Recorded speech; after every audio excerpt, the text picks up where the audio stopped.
নমস্কার, স্বর্গপথে চ্যানেলে আপনাকে স্বাগত। আশা করছি আপনারা সকলে খুব ভালো আছেন, সুস্থ আছেন এবং ভজনে আছেন।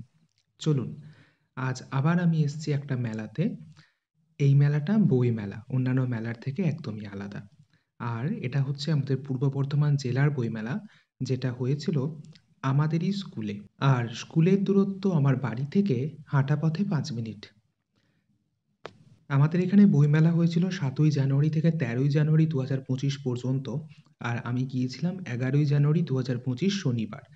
এই যে বিল্ডিংটা দেখছেন, এটা হচ্ছে আমাদের বিদ্যালয়ের স্টাফ রুম। আর এই যে মূর্তিটা দেখছেন, এটা হলো আমাদের বিদ্যালয়ে যিনি স্থাপন করেছেন গোলাপমণি দেবী, তাঁর মূর্তি। চলুন, এবার বইমেলার দিকে প্রবেশ করা যাক। তো এর যে মেইন এন্ট্রান্স, তার পাশেই দেখলাম রয়েছে একটা মড়াই বা ধানের গোলা। এটা কেন রয়েছে আপনারা আমাকে কমেন্টে জানাবেন কিন্তু। হ্যাঁ, একদম ঠিক ধরেছেন। ওটাই কমেন্টে লিখে দিন। চলুন এবার মেলাগুলো একটু ঘুরে দেখি। তবে ওই বইমেলার যে স্টেজটা ছিল তার সামনে দেখলাম প্রচণ্ড ভিড়। একটা কালচারাল প্রোগ্রাম হচ্ছিল। পূর্ণিমা মান্ডি বলে কেউ একজন এসেছিলেন, উনি গান গাইছিলেন। আর আমি এদিকে স্টলগুলো একটু ঘুরে, ঘুরে দেখে নিলাম। ভালোই হলো, স্টলগুলো তখন ফাঁকা ছিল একটু। আমি শর্টসেও বলেছি যে আমি গিয়েই আমার যে বইটা কিনতে আমি গিয়েছিলাম সেই বইটা পেয়ে গিয়েছিলাম। এই যে 'ফেমাস ঘোস্ট স্টোরি' এটা নিয়েছি। আরও একটা বই কিনেছি, ওটা আমি ওই যে শর্টস ভিডিওটা দিয়েছি ওখানে বলেছি। আর তারপর তো আমি পাশের স্টলে গেলাম। তো পাশের স্টলটা ছিল গীতা প্রেস। ওখানে বিভিন্ন ধরনের ঠাকুরের বই পাওয়া যাচ্ছিল। গীতা, মেইনলি গীতা বিষয়ক অনেক কিছু বই এখানে ছিল। আমার জামাইবাবু এখান থেকে প্রায় অনেক বই কিনেছে, সেগুলো বাড়ি গিয়ে দেখাবো কি, কি কিনেছে। আর আমি জানেন তো প্রচুর বই কিনতে ভালোবাসি। কতটুকু পড়ি সেটা জানি না, তবে বই কিনতে আমার খুব ভালো লাগে। বই হলো আমাদের সবথেকে ভালো বন্ধু। আর তারপরের একটা স্টলে গেলাম, যে স্টলটা আমার মনের খুব কাছের, কারণ আমার পড়াশোনা এগ্রিকালচার নিয়ে। আর তারপর এই স্টলটাতে শুধুমাত্র এগ্রিকালচারের ওপর অনেক বই ছিল। আর যার লেখকরাও আমার পরিচিত লেখক। আর এই যে দাদাটাকে দেখছেন, ইনিও আমার পরিচিত। তো চলুন, অনেকক্ষণ বই দেখছি, এবার একটু এদিকে অনুষ্ঠানটাকে দেখে আসি। দেখতে যদিও পাবো না, ওই শুনতে পাবো, ওইটুকুনি আপনাদের সামনে তুলে ধরবো। তবে এই ভিড় ঠেলে জানি না কতদূর এগোতে পারবো সামনে। আর এখানে দেখুন না, এই বাচ্চাটাকে তার বাবা কাঁধে নিয়েছে, দেখতে পাচ্ছে না বলে।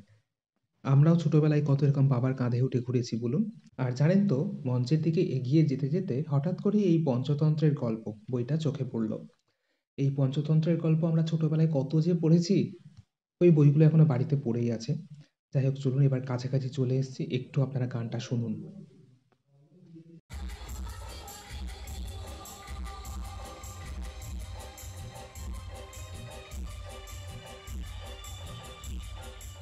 ওই একটা বাংলা গান হচ্ছিল, আমার গর্ব শুধু এই কেউ আমার চেয়েও সুখী নেই। তো গানটা আমি যখন গেলাম তখন ওই মিউজিক হতে শুরু করে দিল, তাই জন্য আর ওখানে না দাঁড়িয়ে আবার আমরা বইয়ের স্টলের দিকে ছুটলাম, আমি আর আমার জামাইবাবু। কিন্তু তখন যেহেতু রাত হয়ে গেছে তাই জন্য অনেক স্টলই দেখলাম সামনে এরকম পর্দা লাগিয়ে দিয়েছে। যাই হোক, আমার দুটো বই কেনা হয়েছে আর আমার জামাইবাবুও কিছু বই কিনেছে। আর একটা বই জামাইবাবু এদিকে দেখে গেছিল, সেই বইটাকে নিতে এসে দেখে দোকান বন্ধ হয়ে গেছে। কি আর হবে, কালকে এসে নিয়ে যেতে হবে। এখন যে দোকানগুলো খোলা আছে সেই দোকানগুলোতেই দেখে নিই আর কি, কি বই রয়েছে। তো এটাই দেখলাম লাস্ট স্টল যেটা খোলা রয়েছে। তো এরপরে আবার আমরা বেরোতে গিয়ে গেটের পাশে দেখলাম এই স্টলটা রয়েছে। এই স্টলটাতে খুব সুন্দর, সুন্দর বই ছিল। কিন্তু এখান থেকে আর কোনো বই আমি কিনিনি।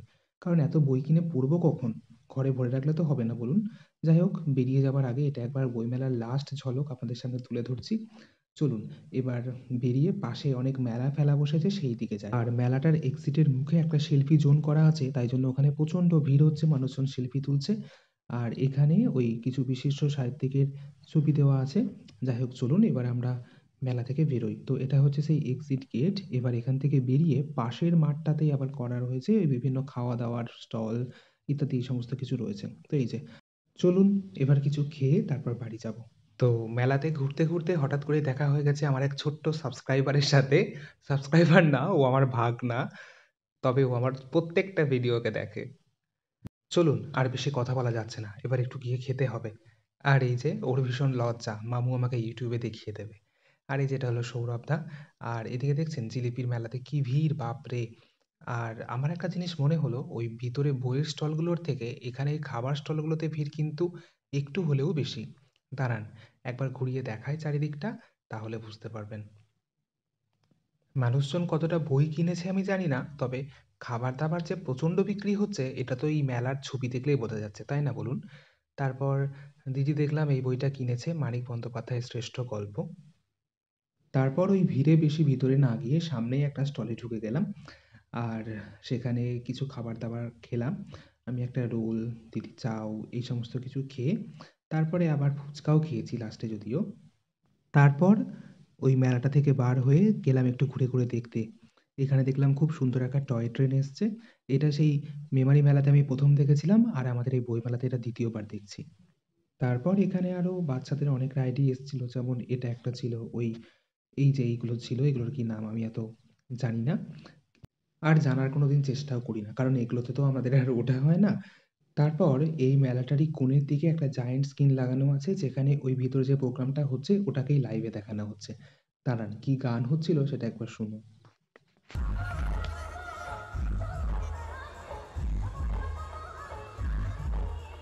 যাই হোক এত কানে লাগছিল ওখানে আর বেশিক্ষণ দাঁড়ানো গেল না। তারপর আমার ভাগনা বলল মোমো খাবো। তো তাই জন্য আমরা মোমো খেলাম। তারপরে আবার জিলিপিও নিলাম আর বাদাম নিয়েছিলাম। মেলাতে গেলাম আর বাদাম ভাজা জিলিপি খাবো না, তা কি হয় বলুন তো? আর এই যে এই কালারিং গজাগুলো কেবলমাত্র এই মেলাতেই দেখা যায়। মেলা মানেই একটা মিলন ক্ষেত্র। কত পুরনো মানুষজনের সাথে আমাদের দেখা হয় বলুন?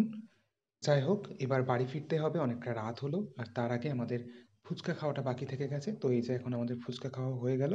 এইবার বাড়ির রাস্তা ধরেছি। আর এই যে স্কুলটাকে তো ঢোকার সময় আপনাদেরকে দেখিয়েছি। আর এই মাঝের যে বিল্ডিংটা দেখছেন এখানে আমাদের 9 এ সেকশনের ক্লাস হতো আর এখানে সরস্বতী পুজো হতো। সরস্বতী পুজো তো এখনো এখানেই হয়। তবে ওই ক্লাস হয় নাকি এখানে সেটার আমার জানা নেই। আর এই যে সামনে যে আম গাছটা দেখছেন এর নিচে একটা গোল বাউন্ডারি করা আছে। ওর উপরে বসে আমরা যে কত গল্প করেছি একসময়। যাই হোক এবার বাড়ি যাই। ভিডিওটা কেমন লাগলো অবশ্যই জানাবেন। ভালো লাগলে প্লিজ লাইক, কমেন্ট এবং শেয়ার করবেন। আর আপনি যদি এই চ্যানেলে নতুন দর্শক হয়ে থাকেন তাহলে প্লিজ চ্যানেলটা সাবস্ক্রাইব করুন। ধন্যবাদ।